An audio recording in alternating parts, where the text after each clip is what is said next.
تعال اقول لك. عمالين يقولوا لك هارد ديسك قديم وهارد ديسك جديد، اتش دي دي ولا اس اس دي. عايز تعرف تاريخ الهارد ديسكات دي؟ تابع الفيديو.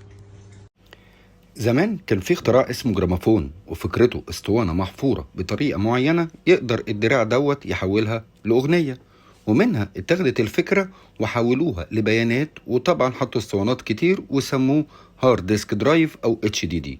وطبعا ده مرتبط بجزء ميكانيكي زي الموتور اللي معدل نقله للبيانات محدود وبيستهلك طاقة عالية، ده غير ان هو غير آمن عن بيانات. وطبعا بقى الشركات قعدت تطرقع في بعضها ما بين ويسترن وكوانتم وسيجيت، عليا ب160، عليا بتيرا، عليا ب4، لغايه اما سان ديسكو اي بي ام قالوا هنجيب شويه فلاشات جنب بعضها وندمجها في قطعه واحده وهنسميه سوليد ستيت درايف، واللي معناه اس اس دي. وعملوه بنفس مخارج الهارد القديم، وبالتالي اسرع جدا لان احنا لغينا الجزء الميكانيكي وامن على البيانات واوفر للطاقه. وابتدوا يعدلوا الاس اس